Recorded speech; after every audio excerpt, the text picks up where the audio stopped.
I used to run this after school program on emotional intelligence for children who were in the age group of maybe 5 to 7 years.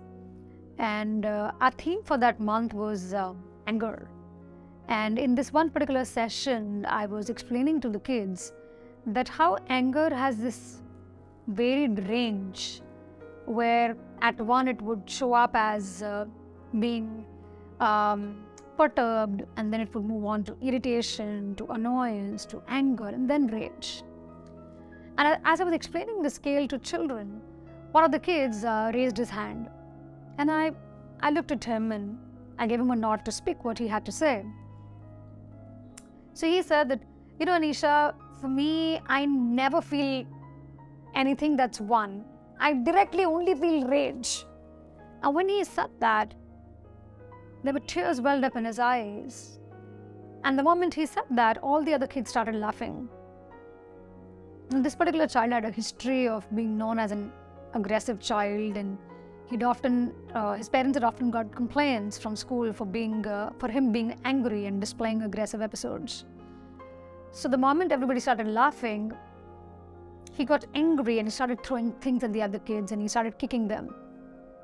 I asked him to stop, but he just wouldn't stop. So at one point in time, I just lifted him up and I walked out of the room, and my colleague was attending to the other kids.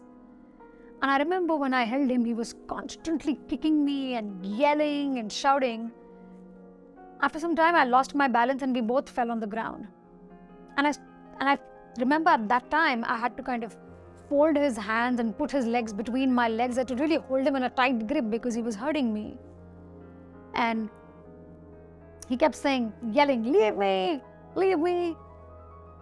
And I remember I was just whispering in his ears, very gently, Bacha, I know you're really angry, and I also don't like holding you like that right now. But I'm afraid that you're going to hurt yourself and you're going to hurt others and you won't like yourself. And I really, really want to hear about your anger. Can you please slow down? And I kept repeating that in his ears till I could feel there was this moment when I felt that his body had loosened.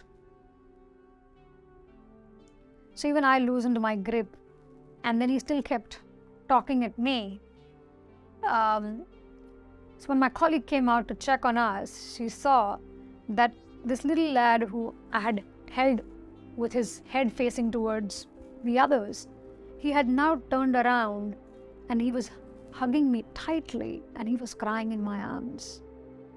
And he kept telling me that, Anisha, I'm just so embarrassed about being so angry. I don't like it when people tease me as an angry child, and I just get so easily provoked that I feel very helpless.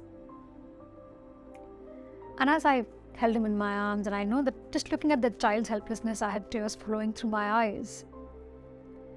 And then, as I was able to help him soothe himself, he was able to think of some requests that he had of the other children so that he could be supported in dealing with his anger. And he came into the classroom and he spoke to the other kids, and all the other kids were very understanding. They all hugged and also said sorry to him.